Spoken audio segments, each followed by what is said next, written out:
Kalau kalian tahu kan tata tertib atau peraturan?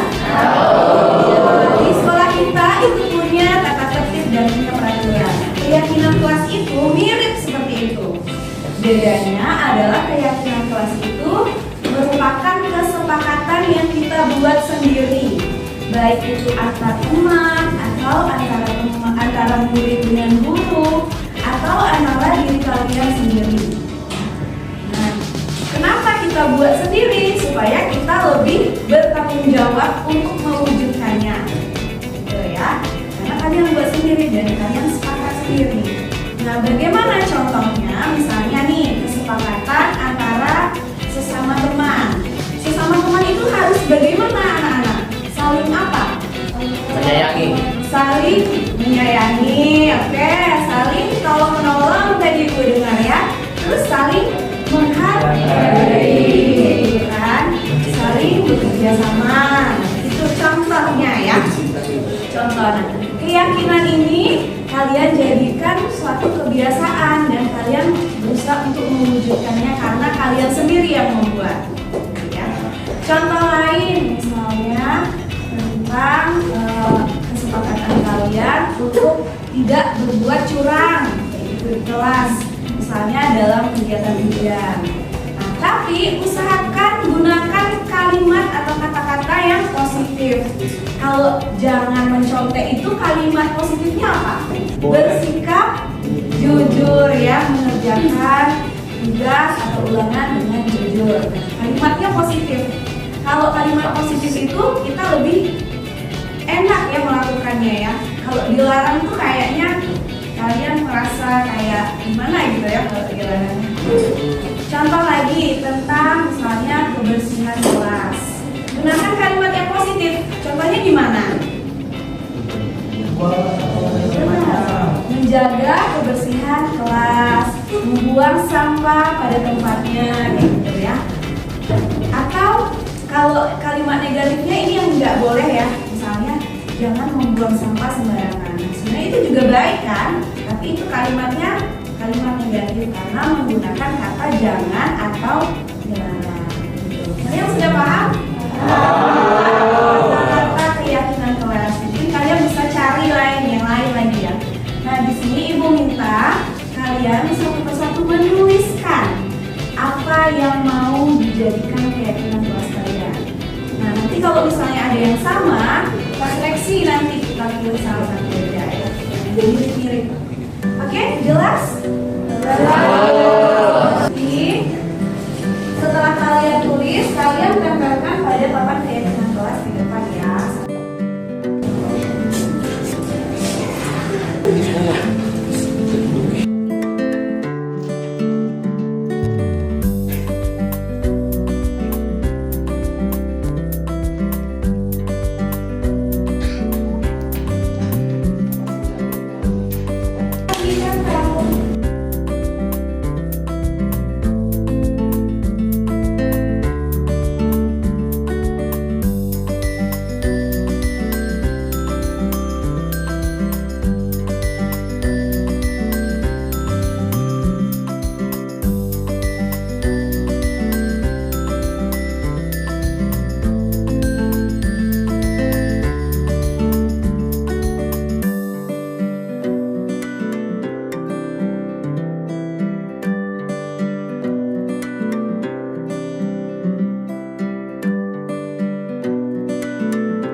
Membayar uang kas tepat waktu. Itu pasti dari bendahara ya.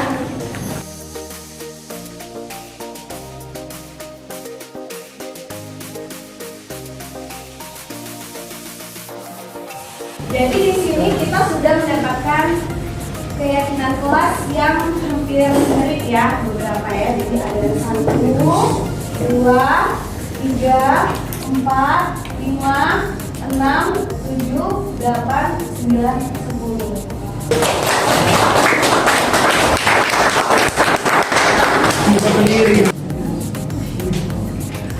Oke, ada 10 keyakinan kelas kita. Yang pertama, Ibu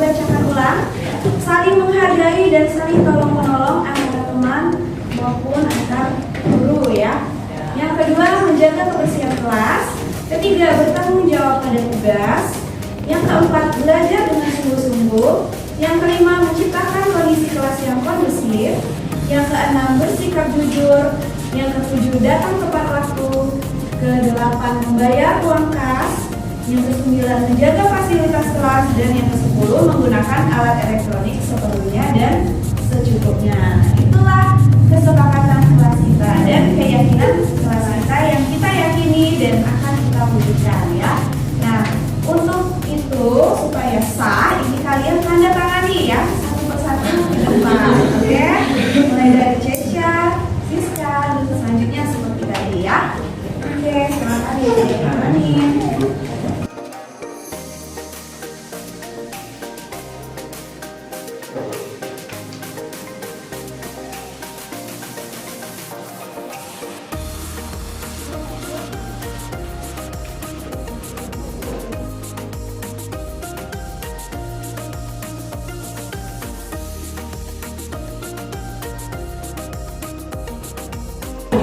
Oke, inilah hasil kesepakatan kelas kita ya. Terima kasih anak-anak, semoga kita menjadi orang yang bertanggung jawab, mandiri dan disiplin ya. Terima kasih. Halo semuanya, perkenalkan saya Francisca dari kelas 10-8. Halo Francisca, bagaimana perasaan kamu setelah membuat keyakinan kelas? Tentunya saya merasa lebih senang dan juga merasa lebih aman dan nyaman. Menurut kamu apakah pembuatan keyakinan kelas itu penting?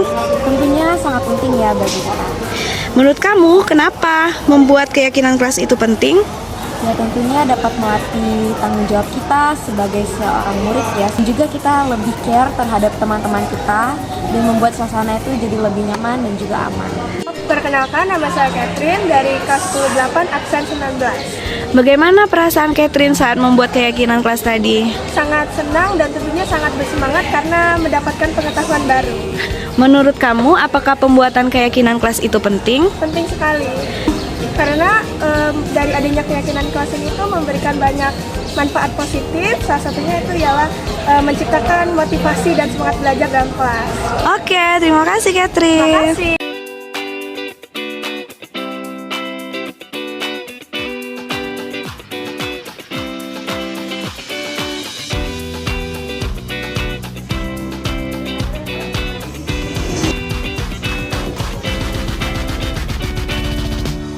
Dan selamat pagi kepada ibu guru sekalian.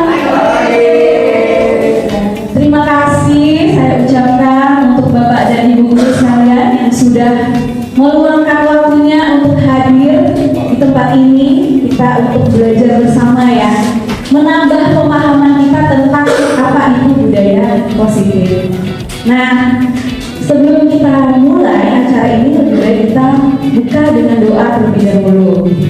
Kita akan berdoa menurut agama dan kepercayaan masing-masing supaya kegiatan ini dapat berlangsung dengan lancar dan kita bisa memperoleh pembelajaran melalui kegiatan ini. Berdoa menurut ajaran dan kepercayaan masing-masing. Berdoa dimulai.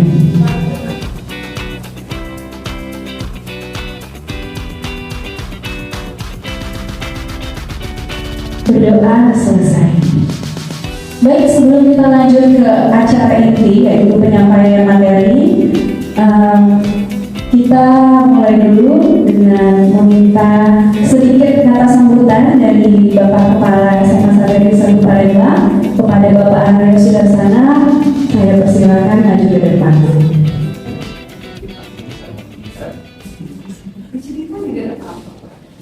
Oke, selamat pagi dan Ibu Bapak-Bapak. Saya mendampingi Ibu Turna itu di pertama kali tahun sampai berapa? Bulan Maret kayaknya. Maret. Tak sampai ya. Iya.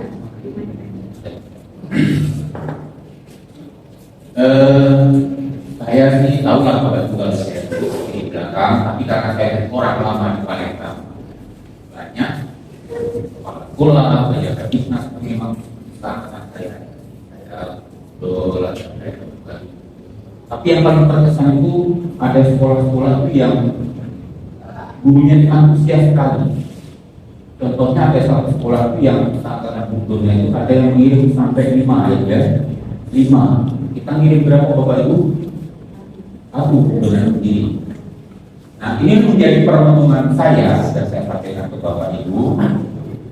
Ada wadah komunitas penggerak yang digerakkan resmi oleh negara untuk kemajuan sekolah. Bagi Bapak Ibu yang masih punya kesempatan, ikutilah. Saya mau ikut, tapi nggak bisa karena umur saya 50 sudah lewat. Bapak Ibu semua saja ini penting. Jangan sampai selalu saya katakan kita kata dalam hebat, batas umur kita sekali-sekali keluar lah. Baik kita saya tahu. Kalau saya memang keluar tuh iya, tapi sudah saya katakan saya dibutuhkan. Saya sekolah di Palembang, berkarya di Palembang, sudah tua. Kalau saya keluar banyak kenalan-kenalan yang itu. Beda dengan misalnya yang siapa misalnya ini ya. Jadi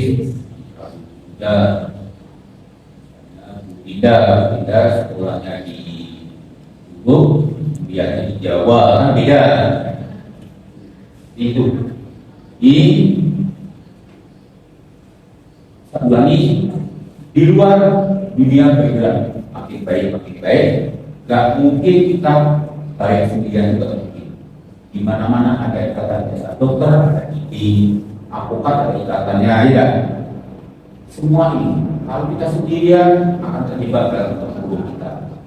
Itu akhirat saya, siapapun yang masih memungkinkan kalau ada wadah seperti ini, tidak supaya kita menjadi lebih baik. Untuk kejadian kali ini, mungkin saya tidak akan komentar banyak karena saya tidak tahu kerjanya, tapi saya akan bisa dengan baik supaya hasilnya juga baik. Terima kasih Pak Sudar atas kata-kata motivasi dan sambutannya. Biar lebih termotivasi lagi, kalau saya bilang SMA Savery 1, jargon kita apa? Keep the spirit alive. Oke Bapak Ibu, siap? SMA Savery 1 Palembang, keep the spirit alive. Oke, keren sekali Bapak Ibu, boleh tepuk tangan. Oke, kita lihat judulnya di depan adalah menyebarkan pemahaman budaya positif. Kalau Bapak Ibu mendengar tentang budaya positif, apa yang terbersit di benak Bapak Ibu? Apa itu budaya positif?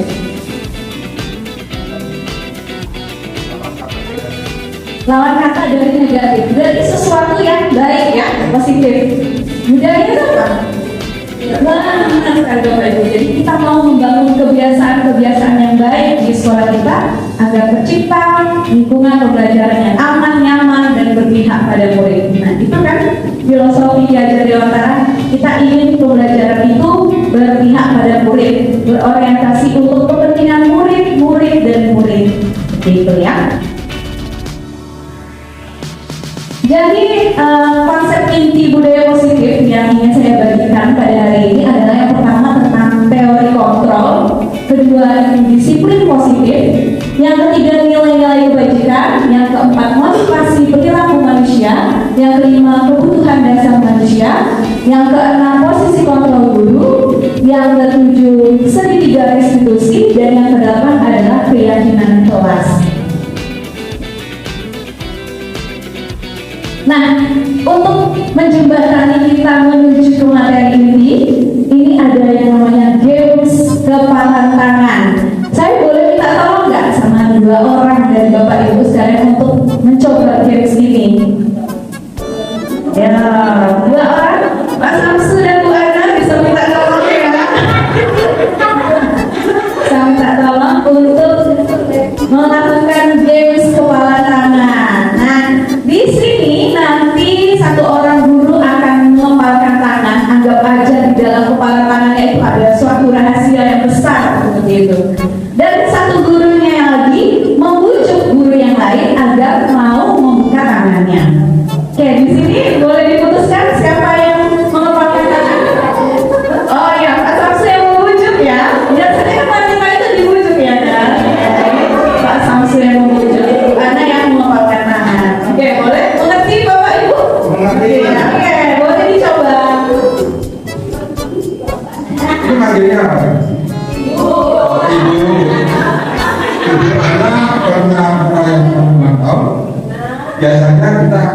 mengucapkan terus nyanyi ambil tepuk tangan. Bisa nggak tepuk tangan? Bisa nggak tepuk tangan? Coba. Ambil hitung 1, 2, 3, 4, 5. Cari itu ada berapa coba? Coba hitung 1, 2, 3. Coba hitung nih. Coba lu mana?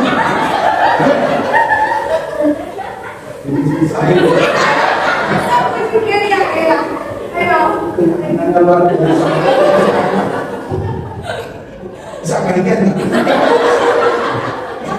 Satu laki-laki. Jangan sampai dia mau. itu coba tunjuk ada berapa? 1, 2, 3. Coba kerja ada.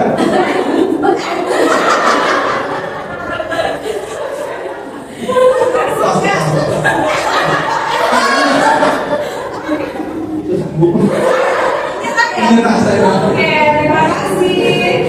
Ternyata, tepuk tangan dulu untuk Bu Ana dan Pak Samsul. Ternyata tadi dari game tadi Bu Ana itu tidak berkenan membuka kepala tangannya walaupun sudah dibujuk-bujuk oleh Pak Samsul. Nah itu hubungannya apa dengan materi kita hari ini? Nah ini sesungguhnya siapa sih yang memegang kendali atau kontrol untuk membuka atau menutup kepala tangan tadi? Siapa yang punya kontrol paling besar? Diri sendiri ya, Bu Ana yang memiliki tangan tersebut ya. Jadi orang lain apapun pengaruhnya, bujukan-bujukan, terus kayak misalnya tadi Pak Samsu, gimana caranya membujuk, tetap gak mau Bu Ana karena yang memegang kendali adalah memegang kontrol atas diri kita sendiri ya, diri kita sendiri, bukan orang lain.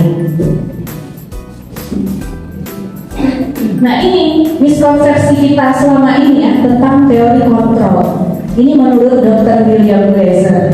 Jadi ilusi guru mengontrol murid. Nah, ilusi itu adalah sesuatu yang tidak nyata, tapi seperti nyata kayak gitu loh. Jadi kita itu seolah-olah bisa mengontrol murid kita, padahal tidak.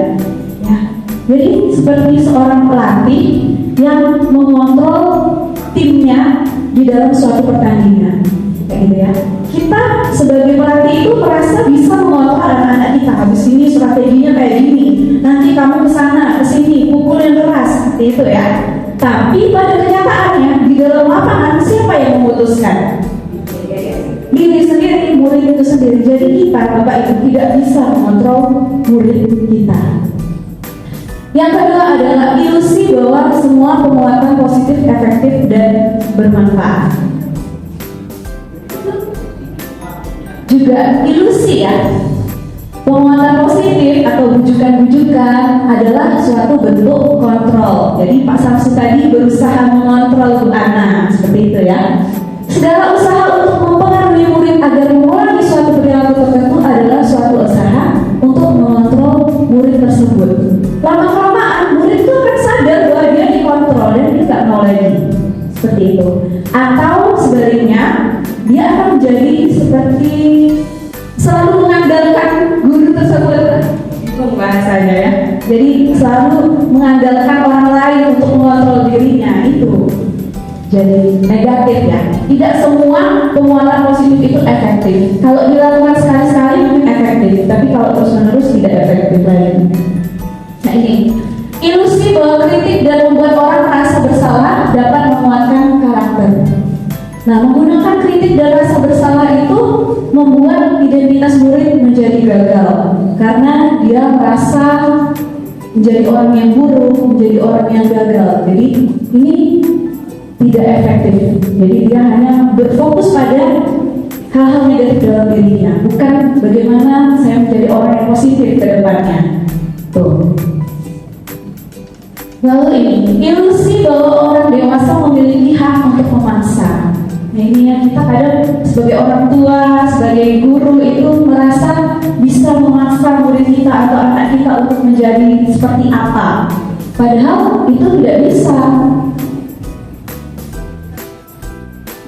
Padahal kita itu sebenarnya pengen anak itu berubah atau memperoleh suatu kemajuan atau perkembangan. Tapi ternyata kita kadang menyadari bahwa memaksa itu tidak efektif untuk jangka yang panjang. Jadi akan terbentuk hubungan yang tidak baik antara kita dengan murid atau kita dengan anak kita jika kita terus melakukan pemaksaan. Jadi motivasi anak melakukan sesuatu itu bukan dari dalam dirinya, tapi karena dipaksa. Ilusi ya. Nah, kita harus mulai merubah respon kita dari stimulus respon menjadi pendekatan teori kontrol, mengubah jalan pikiran kita ya. Yang pertama adalah jika sebelumnya kita berpikir kebutuhan kita itu sama antara saya dengan Bu Kris, dengan Bu Linda memiliki kebutuhan yang sama, atau anak yang satu, anak yang dua, anak yang tiga memiliki kebutuhan yang sama, kita harus ubah pemikiran itu menjadi kebutuhan kita itu berbeda. Nanti akan saya jelaskan tentang kebutuhan dasar manusia. Beda-beda kita butuhnya itu ya. Ada yang kurang, ada yang cukup. Yang berikutnya adalah semua orang melihat hal yang sama. Harus kita ubah bahwa setiap orang itu memiliki pandangan yang berbeda atau gambaran yang berbeda. Lalu biasanya kita mencoba mengubah orang agar berpandangan sama dengan kita. Kita ubah menjadi berusaha memahami pandangan orang lain. Jadi jangan memaksakan pandangan kita terhadap orang lain, tapi cobalah memahami pandangan orang lain. Lalu kita selalu melihat perilaku buruk itu sebagai suatu kesalahan. Padahal semua perilaku itu punya tujuan. Nah, tujuannya itu sebenarnya untuk memenuhi kebutuhan dasar tadi yang tidak terpenuhi. Jadi seseorang itu berusaha untuk memenuhi kebutuhan dasarnya. Kalau mereka sudah tidak bisa menggunakan hal yang positif, maka akan menggunakan cara yang negatif, gitu. Pemikiran bahwa orang lain bisa mengontrol saya tidak bisa, seperti yang dilakukan Anda tadi. Hanya diri kita sendiri yang bisa mengontrol diri kita. Pemaksaan ada pada saat bujukan gagal. Jangan ya, kalau kita sudah mau bujuk kita memaksa. Bapak sama tadi tidak memaksa kan? Memaksa. Tapi kita mencoba mencari pilihan-pilihan baru, mencari jalan lain. Misalnya pendapat saya tidak sesuai dengan pendapat orang lain, dan pendapat orang lain tidak sesuai dengan pendapat kita, dan kita harus cari opsi lain, win-win solution. Jadi jangan berpikir untuk menang atau untuk kalah, tapi kita cari jalan tengahnya. Model berpikir menang dan menang. Begitu Bapak Ibu, kita coba ya mengubah mindset kita tentang ini, teori kontrol. Nah, yang berikutnya adalah tentang disiplin positif. Kita lihat lagi di sekolah kita, apakah penerapan di sekolah kita itu, penerapan disiplin di sekolah kita itu sudah efektif. Nah, sebenarnya apa sih makna dari kata disiplin? Kalau Bapak Ibu mendengar kata disiplin, itu identik dengan apa? Peraturan, benar. Peraturan atau tata tertib, itu ya. Lalu kalau disiplin itu berhubungan dengan peraturan dan tata tertib, berujung pada suatu hukuman ya, atau sanksi, konsekuensi yang menuju ke tidak nyamanan, seperti itu. Nah, padahal disiplin itu bukan itu, Bapak Ibu. Salah ya. Nah, ini menurut Ki Hajar Dewantara, di mana ada kemerdekaan, di situ harus ada disiplin yang kuat. Disiplinnya itu adalah disiplin diri, bukan disiplin dari orang lain melalui peraturan dan tata tertib, tapi disiplin diri kita sendiri yang berusaha sekeras-kerasnya untuk melakukan sesuatu atau berperilaku itu sesuai dengan nilai-nilai yang kita yakini, nilai-nilai yang positif tentu saja. Di era yang merdeka ini, kalau kita tidak cakap melakukan disiplin diri, tidak cakap, maka diperlukan peraturan-peraturan. Oleh sebab itu, sampai saat ini juga tetap masih ada peraturan, karena disiplin diri yang kita punya itu ternyata belum cukup kuat. Ya, kalau misalnya kita semua yang sudah kuat, peraturan itu nggak usah ada. Pakai keyakinan aja, keyakinan akan nilai-nilai itu ya. Nah, disiplin berasal dari kata belajar. Berarti diri kita memiliki tanggung jawab terhadap apa yang dilakukan berdasarkan nilai-nilai yang kita yakini, bukan karena supaya mendapat penghargaan, bukan karena takut dihukum, tapi benar-benar dari keyakinan kita. Nah, itu yang mau kita ciptakan pada peserta didik kita ya. Jadi anak-anak itu melakukan hal yang baik itu bukan hanya karena takut dihukum atau supaya dapat pujian, tapi kita ingin membangun motivasi intrinsik pada murid-murid kita. Nah, nilai-nilai tadi, nilai-nilai kebajikan tadi ada banyak ya. Ini nilai-nilai kebajikan itu disepakati bersama, terlepas dari perbedaan agama, suku, bahasa, tapi kita sama-sama memegang nilai-nilai tersebut. Nah, kalau di organisasi atau institusi pendidikan sekolah saat ini nilai-nilai kebajikan yang kita pegang adalah profil pelajar Pancasila, ada 5 itu ya, beriman, bertakwa pada Tuhan Yang Maha Esa, berakhlak mulia, berkebinekaan global, gotong royong, mandiri, benar-benar kritis dan kreatif.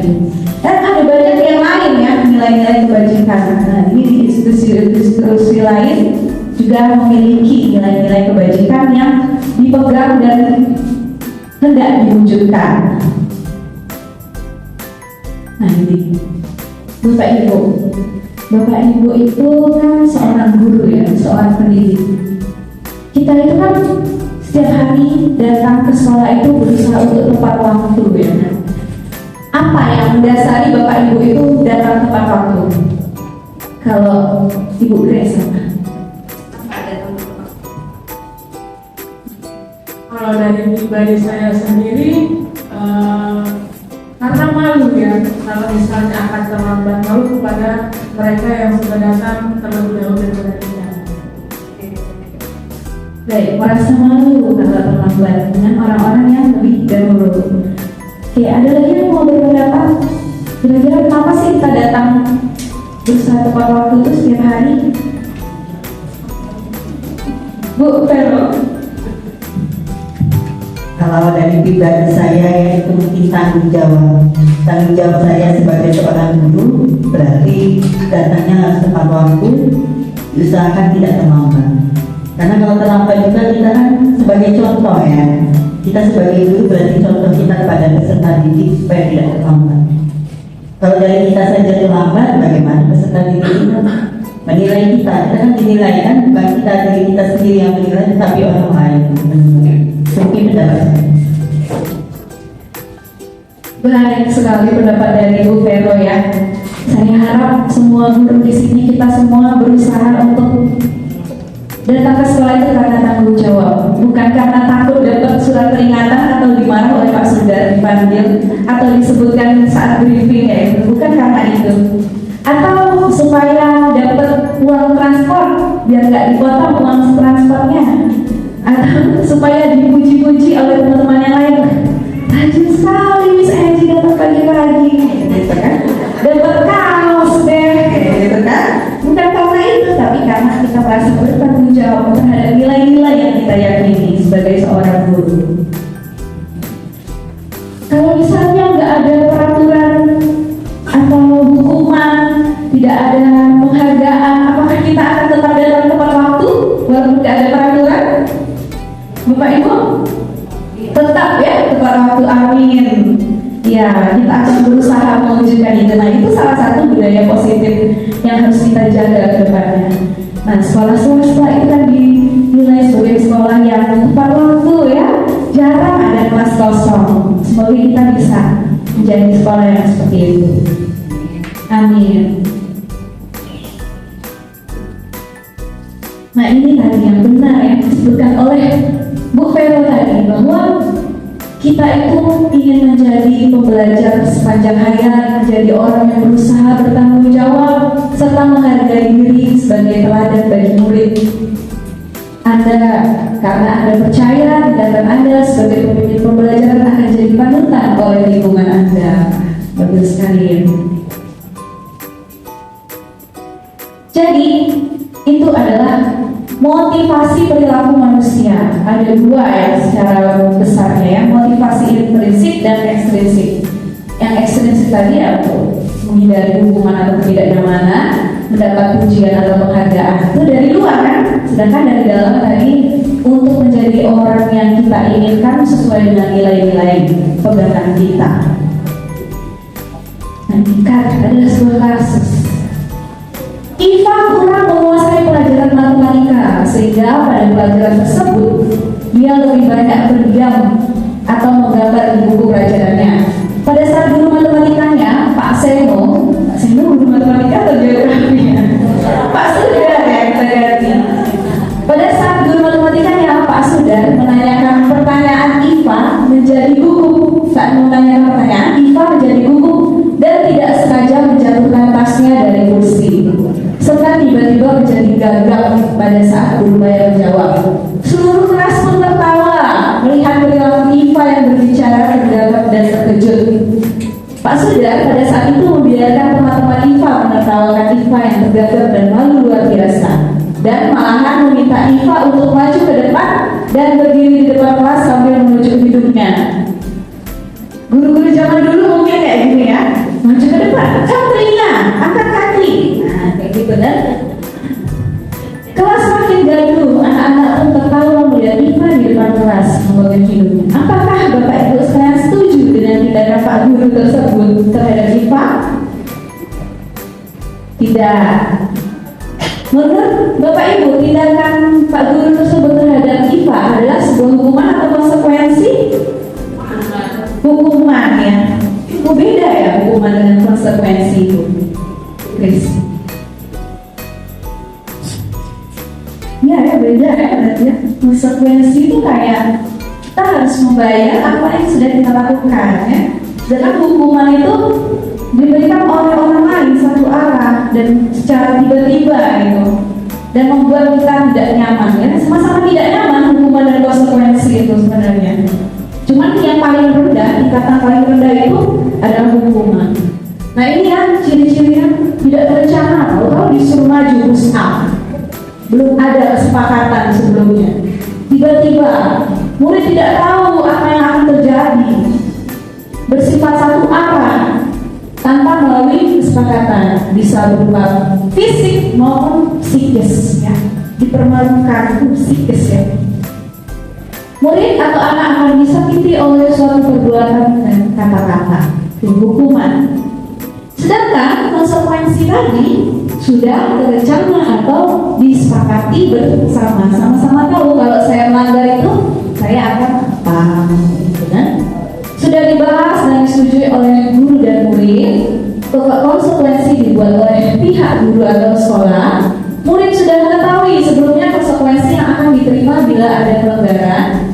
Murid tetap dibuat tidak nyaman untuk jangka waktu yang pendek, diberikan berdasarkan suatu data yang umumnya dapat diukur.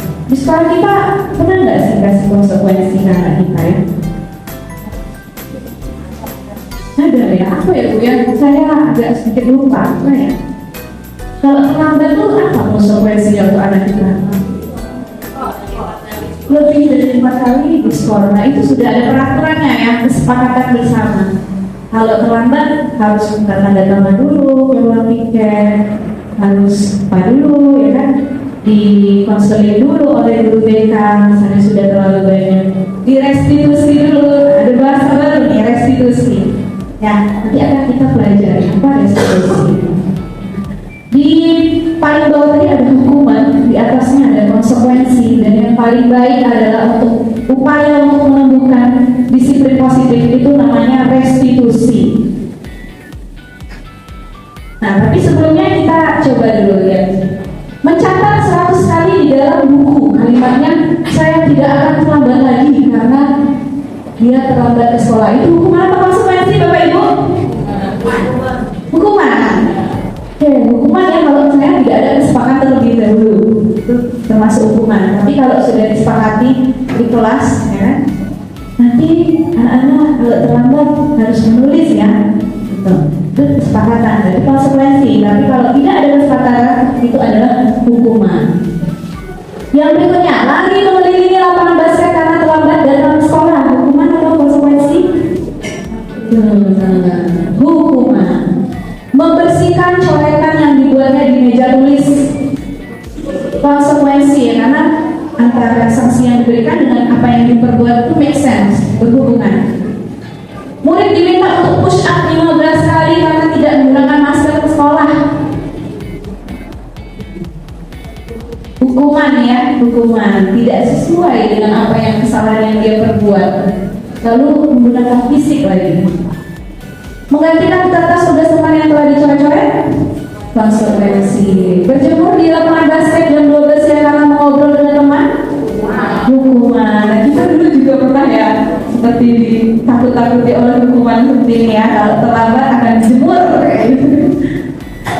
Murid diminta bertelanjang kaki sepanjang hari karena tidak menggunakan sepatu atau hitam sesuai peraturan sekolah. Ini hukuman atau konsekuensi ya? Iya, konsekuensi atau hukuman?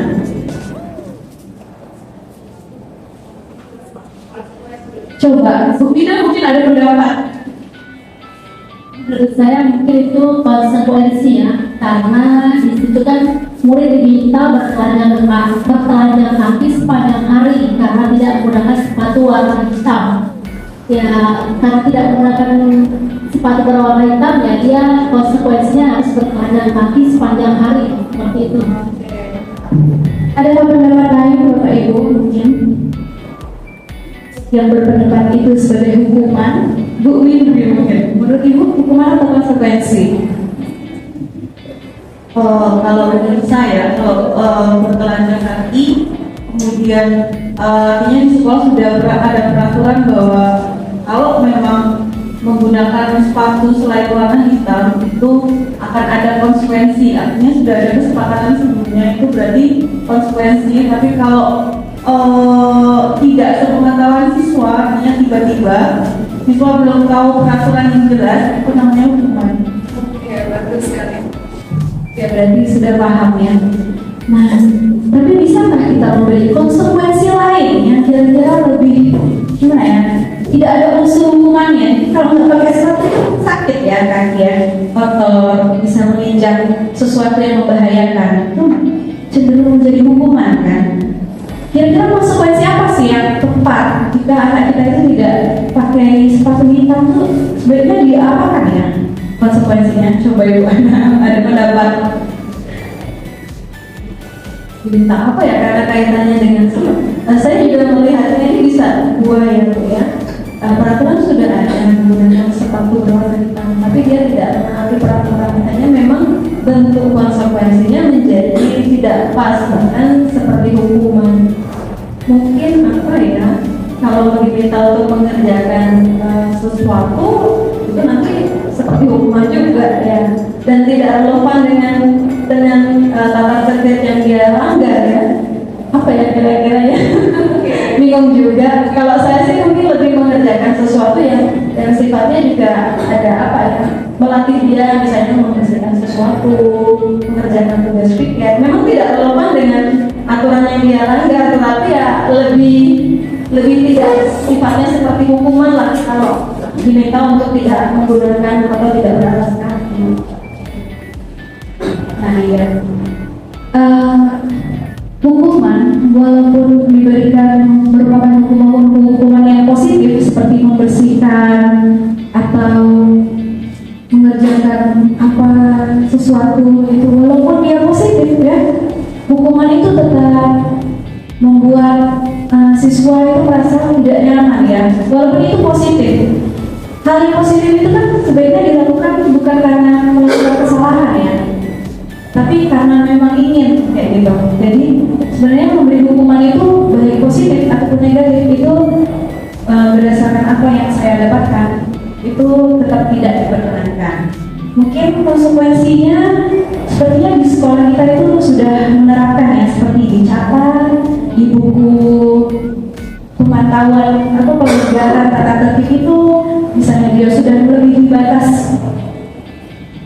kesepakatan, nanti akan dipanggil dan direstitusi, kayak gitu, direstitusi. Sebenarnya apa alasan dia itu tidak menggunakan sepatu hitam? Apa kebutuhannya itu apa? Apa dia tidak punya sepatu lain? Atau dia mencari perhatian? Apakah dia ingin dianggap orang kaya pakai sepatu berbeda, kayak gitu? Nah, kita cari tahu dulu apa kebutuhan dari siswa tersebut, dan dari situ nanti kita akan mengajak dia, memfasilitasi dia untuk mencari solusi atas permasalahan tersebut. Nah, itu idealnya Bapak Ibu. Tapi untuk penerapannya kita akan sulit ya. Setiap anak di sekolah kita banyak sekali, dan permasalahannya itu juga banyak sekali. Sedangkan guru BK kita cuma 3. Maka dari itu, inilah pentingnya membagikan pengalaman-pengalaman seperti ini, sehingga yang bisa melakukan itu bukan hanya guru BK.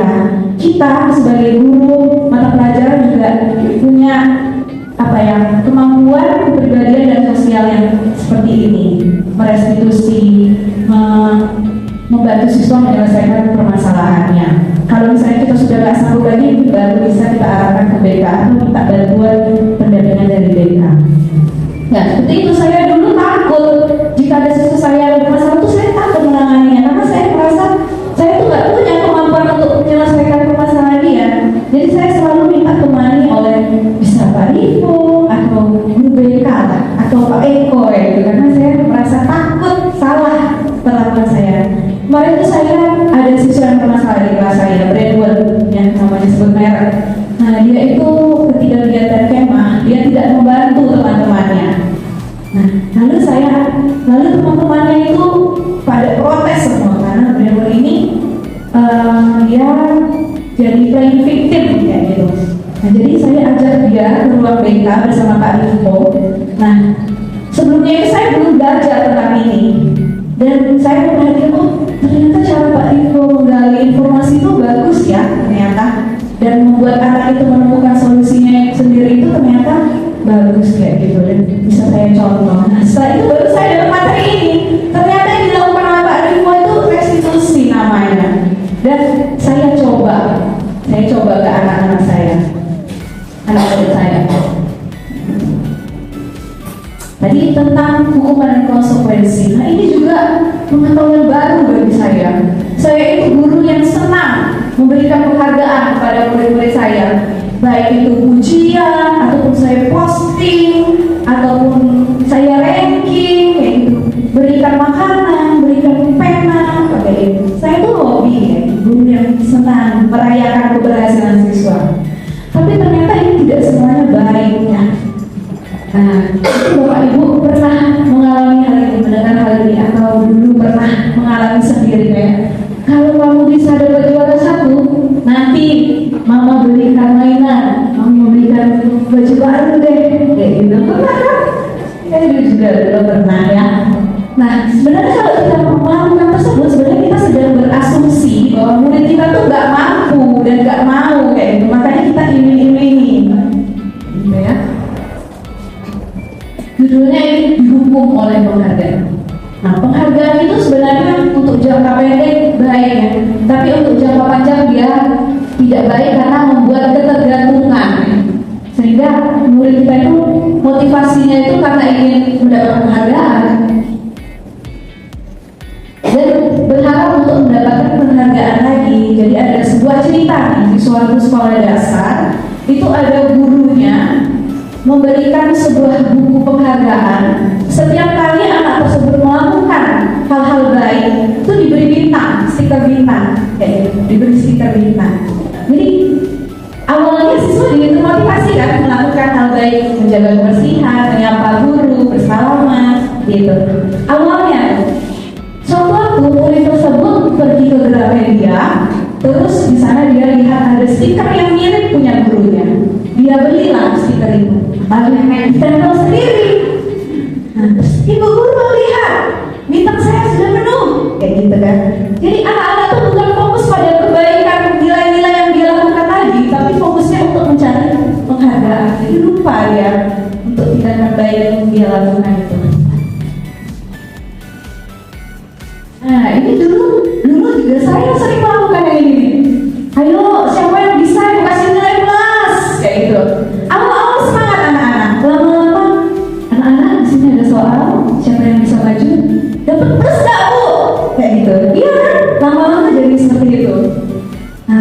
penghargaan itu beda tipis dengan hukuman sebenarnya. Ingat. Nah ini tidak efektif ya. Orang yang berusaha berhenti merokok atau orang yang berusaha dia menguruskan badan karena diberi penghargaan itu biasanya nggak berhasil. Miss, misalnya kan, Miss, nanti kalau bisa terus aku kasih deh uang 1 miliar, kayak gitu misalnya. Tidak akan berhasil, kecuali Miss sendiri yang pengen, aku pengen kurus. Kecuali ya, maaf Miss ya jadi contohan, nanti ditambahin PMP-nya deh.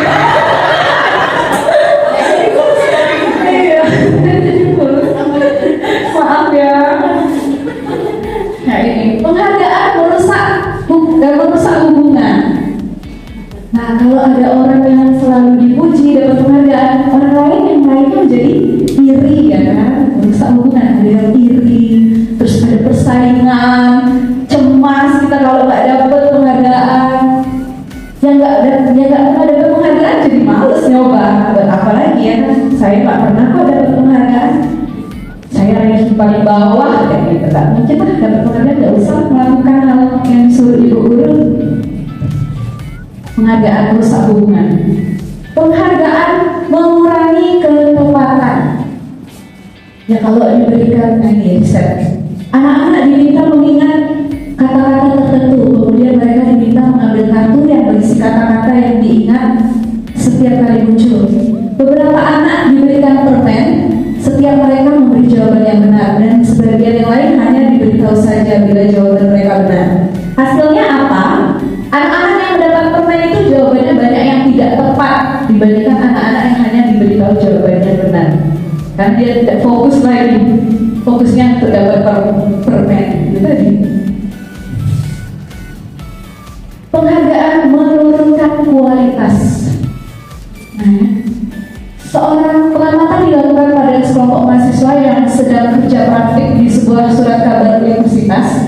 Saat itu mereka sedang belajar menuliskan sebuah artikel tentang sebuah judul berita utama. Seiring waktu, mahasiswa tersebut semakin mampu bekerja dengan cepat. Kemudian ada beberapa mahasiswa yang dibayar untuk setiap judul berita utama yang mereka mampu hasilkan.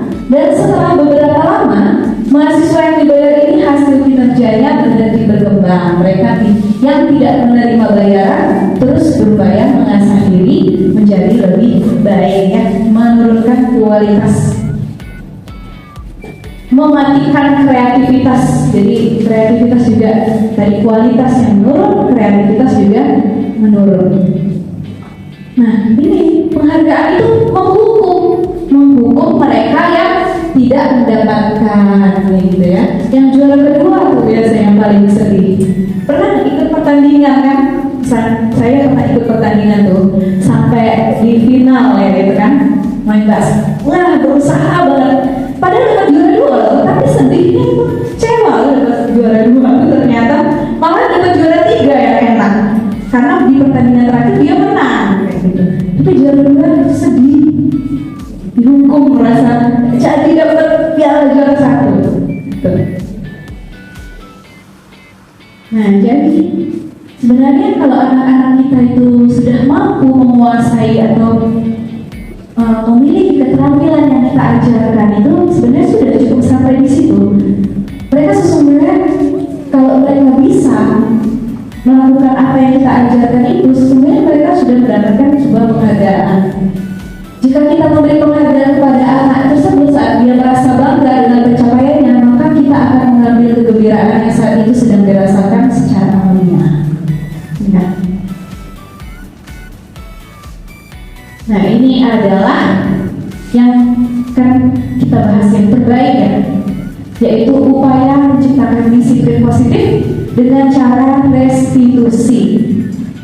Jadi restitusi adalah proses menciptakan kondisi bagi murid untuk memperbaiki kesalahan mereka sehingga mereka bisa kembali kepada kelompok mereka dengan karakter yang lebih kuat. Restitusi juga merupakan proses kolaboratif yang mengajarkan murid untuk mencari solusi untuk masalah mereka dan membantu murid berpikir tentang orang seperti apa yang mereka inginkan dan bagaimana mereka harus memperlakukan orang lain. Nah, jadi kita itu melakukan restitusi itu supaya anak bisa kembali ke kelompoknya dengan karakter yang lebih kuat. Jadi jika anak melakukan kesalahan itu, jangan malah dipisahkan dari kelompoknya, misalnya tidur, keluar, gak usah belajar. Ya, dipisahkan dari teman-temannya. Tapi panggillah secara tatap muka berdua, direstitusi, terus bersama-sama mencari solusinya supaya dia menjadi pribadi yang lebih baik, karakter yang lebih baik, dan kita kembalikan di kelasnya lagi. Bukan malah diusir dari kelas, tidak boleh ikut belajar. Nah, restitusi bukan untuk menebus kesalahan, tapi untuk belajar dari kesalahan. Nah, memang restitusi itu sebenarnya mirip juga dengan konsekuensi, tapi konsekuensinya itu adalah inisiatif dari anak tersebut sendiri, bukan kita yang memberikan. Jadi kalau kamu kayak gitu, sebaiknya kamu habis ini seperti apa? Oh, saya harus minta maaf berarti Bu ya. Berarti saya harus ini ya Bu ya, belajar lebih sungguh-sungguh ya Bu ya. Nah, jadi itu konsekuensinya itu timbul dari diri dia sendiri, bukan kita yang memberikan. Restitusi memperbaiki hubungan. Jadi kalau hukuman merusak hubungan, restitusi memperbaiki hubungan. Restitusi adalah tawaran, bukan paksaan. Kalau paksaan udah jadi konsekuensi lagi, hukuman lagi kalau dipaksa ya. Tawaran. Restitusi menuntut untuk melihat ke dalam diri. Kamu tuh sebenarnya ingin jadi orang seperti apa sih sebenarnya? Sebenarnya tadinya kamu ingin menjadi murid seperti apa sih? Kamu sebenarnya percaya gimana sih harus memperlakukan orang lain itu? Kamu tuh mau diperlakukan seperti apa sih kalau sedang berbuat salah? Melihat ke dalam diri siswa tersebut. Restitusi mencari kebutuhan dasar yang mendasari suatu tindakan. Restitusi adalah cara yang paling baik. Fokus pada karakter, bukan tindakan. Jadi memberikan penghargaan itu boleh, sangat boleh. Tapi kita coba fokus pada karakter anak tersebut. Misalnya nih, anak gadis kita membantu kita cuci piring, tumben hari itu. Jangan dibilang, tumben nak hari ini cuci piring. Jangan. Nanti motivasinya hilang. Atau, wah rajin sekali anak mami hari ini cuci piring. Besok lagi ya. Ada kata-kata besok lagi ya. Gitu. Motivasinya jadi berkurang. Jadi besoknya males, ya kan? Mungkin ya. Tapi kalau misalnya, wah hari ini anak mami bertanggung jawab sekali, habis makan cuci piring sendiri, bagus ya. Gitu aja, sudah stop sampai situ. Fokus pada nilai-nilai kebaikan yang dia perbuat. Misalnya nih ada cewek atau anak kita tuh cantik kayak gitu kan, jangan puji wah cantik sekali, tapi pujilah nilai-nilai yang usaha yang dia lakukan. Misalnya, wah kamu ini ternyata pintar memadukan facial, wah kamu itu ternyata keterampilan make upnya bagus ya, gitu. Puji di bagian karakternya ya. Restitusi menguatkan dan fokus pada solusi, mengembalikan murid yang berbuat salah pada kelompoknya dengan karakter yang lebih kuat. Nah, tadi ya, suatu tindakan itu pasti ada tujuannya. Suatu kesalahan itu dilakukan pasti ada kebutuhan dasar yang tidak terpenuhi. Nah, Ibu Ambar, guru wali kelas 2A di SD Pelita Hati, sedang bingung menghadapi ulah salah satu murid di kelasnya yaitu Doni. Beberapa anak di kelas 2A telah datang padanya dan mengeluhkan Doni yang seringkali meminta bekal makan siang mereka dengan paksa. Jika Anda menghadapi situasi seperti Ibu Ambar, apa yang akan Anda lakukan? Menurut Anda, kira-kira apa alasan Doni melakukan itu? Apa yang kita lakukan Bapak Ibu kalau ada kasus seperti ini? Dipanggil ya, kita harus cari tahu dulu apa alasan dia mengambil makanan temannya. Tidak bisa kita langsung menebak-nebak kayak gitu. Menebak-nebak, oh mungkin karena dia lapar, belum tentu. Oh mungkin karena dia iseng, belum tentu. Jadi kita harus cari tahu dulu kebutuhan apa yang sebenarnya berusaha dia penuhi sehingga dia berbuat seperti itu. Nah, kebutuhan dasar manusia itu ada yang pertama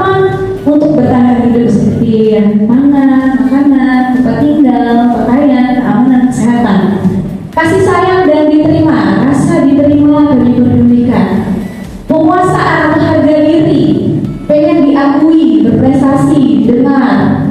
Lalu kebebasan, mandiri, memiliki pilihan, mencoba hal baru, mampu mengendalikan arah dirinya. Dan yang terakhir adalah kebutuhan kesenangan, bermain, humor, antusiasme, tertawa. Nah, jika dua tadi kebutuhan yang tidak terpenuhi adalah kebutuhan pangannya, berarti sebenarnya dia melakukan itu mungkin karena orang tuanya tidak membawakan dia bekal, uang sakunya tidak cukup untuk beli makanan. Jadi itu dia berusaha memenuhi kebutuhan dasar bertahan hidup. Atau dia itu ngambil makanan temannya itu supaya dia dipanggil oleh guru BK, lalu orang tuanya dipanggil sehingga memperhatikan dia. Nah itu berarti kebutuhan akan kasih sayang, dia butuh perhatian dari orang tuanya atau dari guru-gurunya. Atau dia ingin dianggap berkuasa, teman-temannya takut sama dia karena dia bisa ngambil makanan teman-temannya. Tuh, berarti dia butuh penguasaan. Atau makanan yang dia bawa itu monoton, itu terus maminya masak, ya kan? Bosan, dia pengen coba hal baru. Jadi dia butuh kebebasan. Lalu kesenangan, dia cuma buat iseng-iseng aja, ngakuin teman, jahil, senang melihat orang lain itu sengsara, sedih, gitu kan? Nah itu ada kebutuhan kesenangan yang ingin dipenuhi oleh Dorina. Untuk mengetahui hal ini kan perlu restitusi, perlu berbicara empat mata, mencoba menggali apa kebutuhan yang dibutuhkan oleh Dorina. Nah ini adalah 5 posisi kontrol guru. Mungkin saya pernah melakukan semuanya. Sebagai penghukum pernah. Dulu ya, sekarang sudah tahu mudah-mudahan jangan. Sebagai penghukum, saya itu pernah waktu di piket dulu kasih tali rafia anak yang tidak pakai ikat pinggang. Pernah. Atau saya suruh push out karena dia datang lambat, saya suruh push out dulu baru masuk. Pernah. Jujur, pasti kita pernah ya. Bagus sekali kalau nggak pernah. Lalu membuat merasa bersalah misalnya, aduh ibu kecewa banget sama kamu. Kok kamu kayak gitu sih? Seharusnya kamu kan ngerti. Kamu nggak mikir ya orang tua kamu di sana cari uang susah payah. Gimana sih? Aduh ibu jadi sedih sekali. Pasti orang tua kamu sedih. Pernah juga saya seperti itu, sering. Ternyata tanpa saya sadari menjadi seperti teman, sering juga. Ya, sudah nanti ibu bantu, diam lah kau, masuklah. Udah lah, cek tak tahu deh itu. Nanti ibu bantu, tenang aja. Pernah juga jujur. Sebagai pemantau ya, ini yang sering kita lakukan di ruang piket ya. Kita pantau datang jam berapa, konsekuensinya apa sebagai pemantau. Nah, sebagai manajer ini adalah hal yang paling baik, posisi kontrol yang paling baik, di mana kita mencoba memberi pertanyaan-pertanyaan terbuka kepada murid kita sehingga murid kita bisa menemukan solusinya sendiri. Tuh. Mantap. Nah ini sebagai penghukum, kamu tidak lakukan. Kalau kamu tidak lakukan, awas ya, awas kamu ya. Kalau kamu ulangi lagi ya, hasilnya apa? Murid memberontak, menyalahkan orang lain, berbohong karena takut, ya kan? Murid akhirnya berkata, biar sajalah, nanti juga marah lagi. Nah, paling marah-marah gitu aja. Dampak pada murid yang melakukan kesalahan lagi, membuat rasa bersalah. Seharusnya sudah tahu ibu lelah sekali menasihati kamu untuk stres ibu ini. Lalu anak-anak akan menyembunyikan, menyangkal dan berbohong. Murid berkata, maafkan saya bu, merasa rendah diri. Sebagai teman, ayolah lakukanlah demi ibu ya. Masa kamu gak mau? Ingat tidak ibu pernah bantu kamu? Saya pas mau supervisi, nanti bantunya yang aktif ya anak-anak. Gitu kan? Nanti kan ada Pak Sudan mau masuk juga, ada Bu Ana mau masuk. Nanti aktifnya jawabnya diam ya, jangan nakal ya. Lalu kalau saya dia kecewa, dia akan bilang, saya pikir bapak ibu itu teman saya, ternyata begitu ya. Anak jadi lemah, tidak berdiri, tergantung. Sebagai pemantau, kita selalu fokus pada apa sih peraturannya. Peraturannya apa tadi? Anak-anak akan menyesuaikan diri bila diawasi.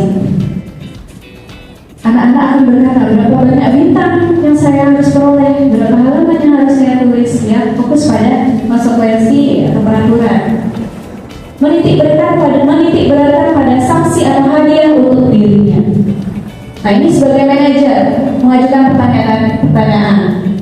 Apa yang kita yakini? Apa yang bisa kamu lakukan untuk memperbaiki masalah ini? Oke, ditanya. Keyakinan apa yang sudah kamu langgar? Makanya itu pembuatan keyakinan kelas itu penting. Nah, ini juga saya baru belajar. Mungkin di semester depan saya akan lakukan di kelas saya. Karena kalau di kelas saya ini sudah punya keyakinan, ketika mereka melanggar, kita tinggal kemarin apa coba keyakinan kelas kita, kesepakatan kita apa kemarin? Belajar dengan sungguh-sungguh misalnya. Jadi enak kalau kita punya keyakinan kelas atau keyakinan sekolah. Murid akan mencari tahu bagaimana caranya saya bisa memperbaiki keadaan ini. Jadi murid-murid akan belajar mengevaluasi diri, bagaimana cara memperbaiki diri. Bapak Ibu sudah mulai ngantuk ya? Kita ice breaking sebentar ya. Ice breaking sebentar. Jadi tadi itu gamenya yaitu tentang gajah dan semut ya, biar fokus lagi ya. Kalau saya bilang gajah, Bapak Ibu bilang besar. Sudah tahan ya. Besar, gajah itu besar. Kita dia kecil ya. Gimana kecil? Kalau semut kecil. Oke. Coba Bu Grace, kalau semut oke, benar. Kalau semut oke. Kalau gajah oh besar kan? Besar itu Pak ya. Kalau gajah oke, benar. Kalau semut wah, masih konsen ternyata gajah. Oke. Pak Samsu semut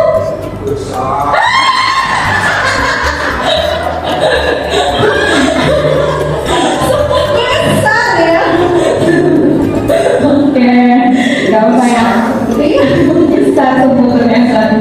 Nah itu penyegaran ice breaking-nya perlu kita lakukan di jam-jam rawang ya, di siang itu pecah lagi gitu. Banyak ide-ide lain mungkin nanti bisa dicari-cari ya. Ice breaking. Saya kecewa sekali dengan kamu, itu ya Pak. Membuat rasa bersalah. Kamu tidak pernah benar melakukannya.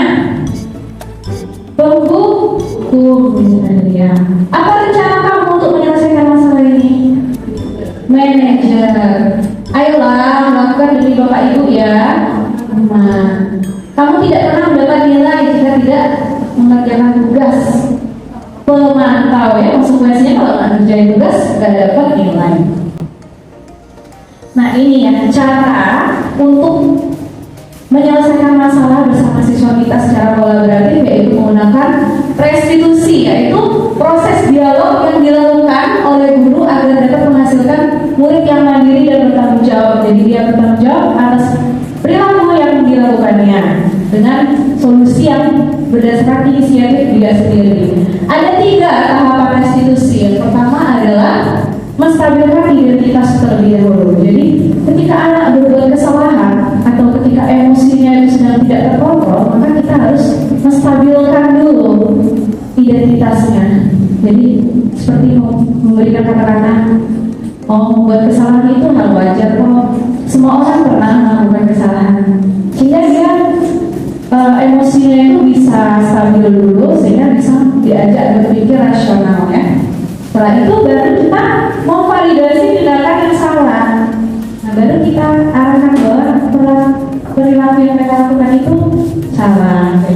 Lalu menanyakan keyakinan yang dilanggar, nilai-nilai apa yang dia langgar dari kesalahan dia tersebut. Nah, itu ya. Nah ini contoh kalimatnya, berbuat salah itu wajar. Nih, stabilkan identitasnya. Tidak ada manusia yang sempurna. Bapak Ibu juga pernah melakukan itu.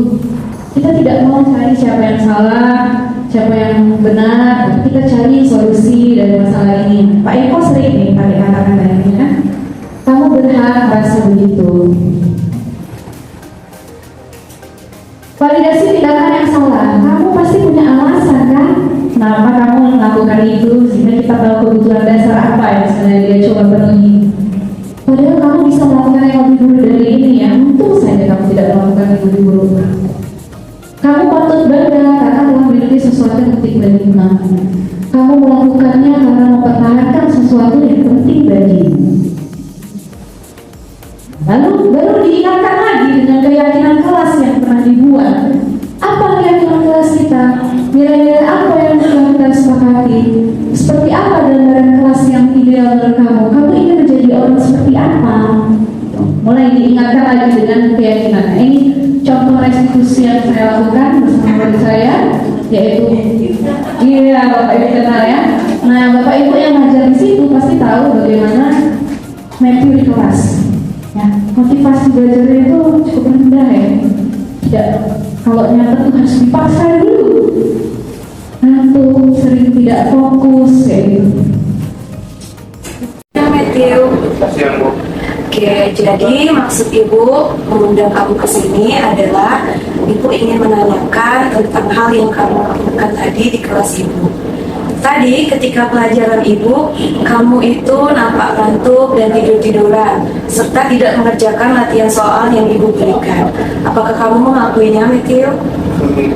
Iya Bu, aku selalu kejadian kali karena malam saya itu main HP terlalu larut malam, terus karena agak main game sampai waktu itu juga jadi lupa. Oke, Ibu mengerti bahwa memang game itu sangat menarik ya, dan kadang membuat kita sampai lupa waktu. Kamu bukan satu-satunya murid Ibu yang pernah melakukan hal ini, dan melakukan kesalahan itu adalah hal yang wajar. Setiap manusia itu pasti pernah melakukan kesalahan.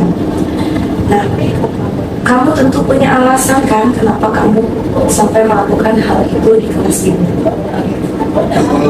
Sebenarnya ada aku milih waktu itu karena tahu aku sama materi Ibu juga, gak nangkep sama pelajaran Ibu, terus juga itu karena aku nggak ngerti pelajaran Ibu jadi susah buat mengikutinya.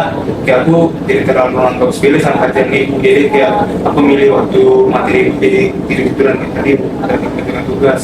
Oke, baiklah. Menurut kamu, Matthew, tindakan kamu itu sudah sesuai belum dengan kesepakatan di kelas kita? Pastinya sih, memang sih Bu. Menurut kamu, kesepakatan kelas apa yang sudah kamu langgar? Keyakinan kelas apa yang sudah kamu langgar? Kalau nggak mengerjakan PR, terus juga tadi aku karena tidur-tiduran di kelas juga ya nggak mengikuti pembelajaran dengan serius dan bikin tidur di tadi sih. Oke, ya berarti keyakinan kelas atau bersungguh-sungguh dalam pembelajaran itu yang sudah kamu langgar. Nah, sebenarnya Matthew itu ingin menjadi murid seperti apa sih harapan kamu? Kalau dari awal sih aku pengen jadi murid yang rajin di sekolah juga, terus juga rajin kerjain PR dan mau buat sungguh-sungguh buat mengikuti pelajaran Ibu dengan pelajaran guru lainnya. Nah, itu kamu tahu kamu ingin menjadi murid seperti apa.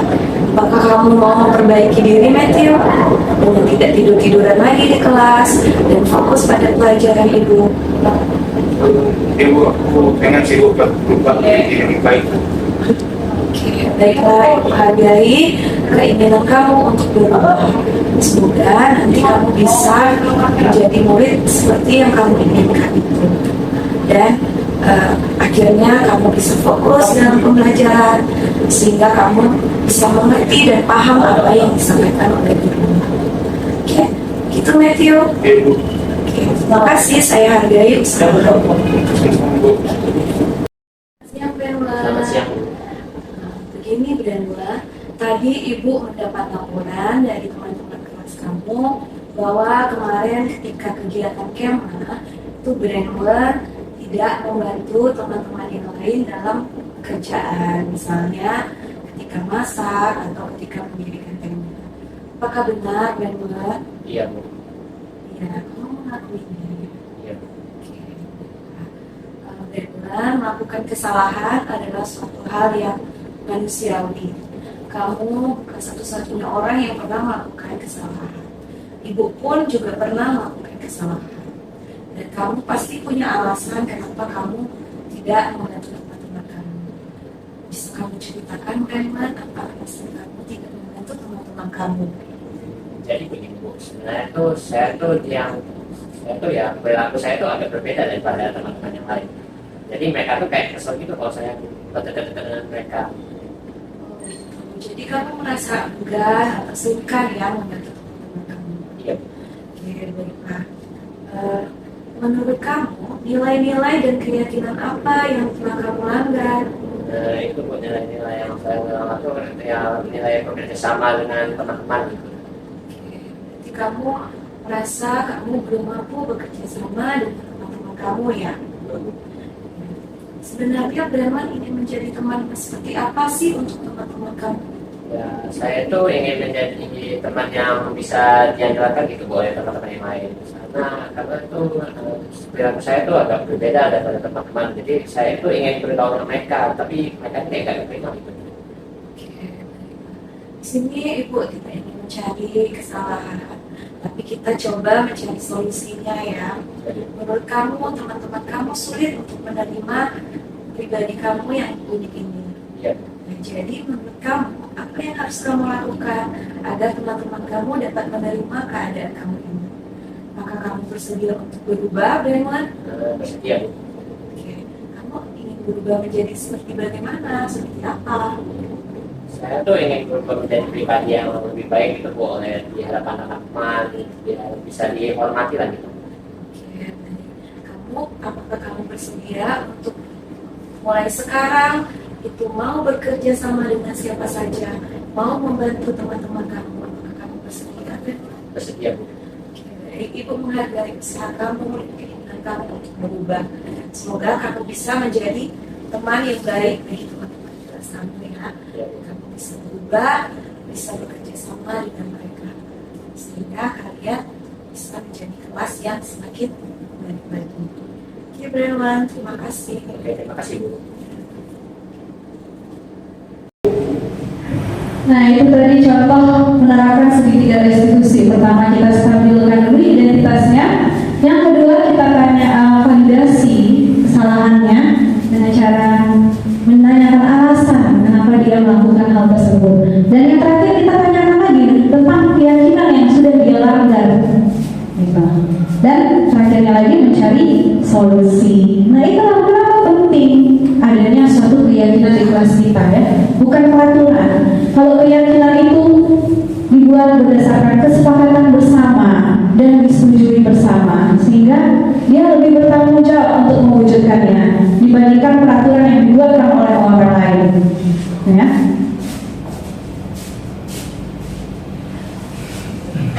Mengapa kita memiliki peraturan tentang penggunaan helm saat mengendarai kendaraan?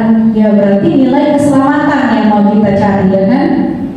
Peraturan tentang penggunaan masker dan mencuci tangan, berarti nilai kesehatan yang mau kita cari. Nah, nilai-nilai inilah yang kita sebut sebagai suatu keyakinan ya. Jadi kita melakukan itu tuh karena ingin selamat dan ingin sehat. Nah, keyakinan akan lebih memotivasi seseorang dari dalam. Seseorang akan lebih tergerak dan bersemangat untuk menjalankan keyakinannya daripada hanya sekedar mengikuti serangkaian peraturan tertulis. Jadi itu yang mau kita bangun bersama murid kita nanti. Kita menjadi wali kelas. Pada hari pertama pertemuan wali kelas itu kita coba selain buat perangkat buat pengurus kelas, kita juga buat keyakinan di kelas kita. Apa yang menjadi keyakinan di kelas kita? Contohnya bagaimana ini? Yang universal dia tuh kalimatnya, yang nggak terlalu panjang-panjang, seperti bekerja sama, menjaga kebersihan kelas. Jadi kalau misalnya ada kelas kotor, kita langsung ingatkan pada keyakinan itu. Ingat keyakinan kita apa? Menjaga kebersihan, mengerjakan tugas tepat waktu misalnya. Nah, keyakinan ini dibuat bersama-sama ya. Jadi anak-anak kita minta untuk mencurahkan pendapatnya. Apa saja keyakinan yang mau ditetapkan di kelas, ya kan? Nah, nanti mungkin saya akan share video ketika saya membuat keyakinan di kelas.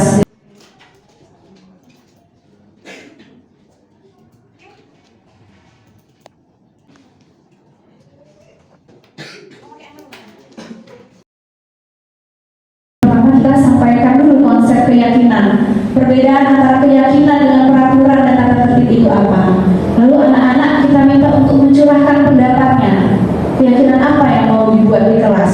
misalnya belajar dengan sungguh-sungguh, membayar kas tepat waktu, jaga kebersihan, datang tepat waktu kayak gitu.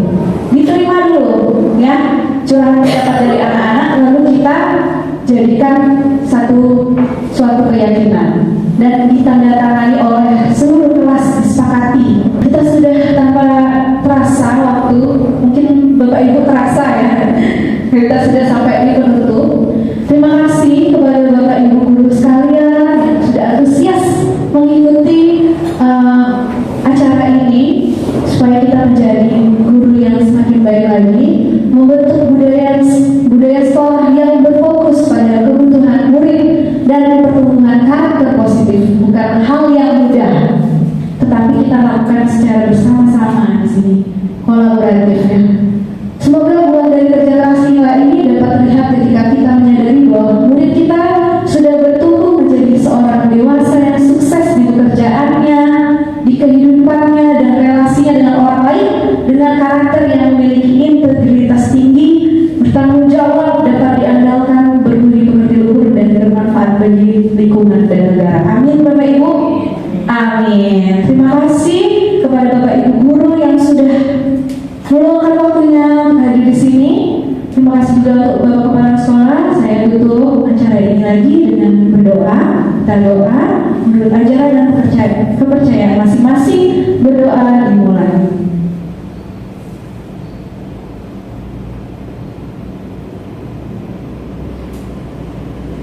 Berdoa selesai.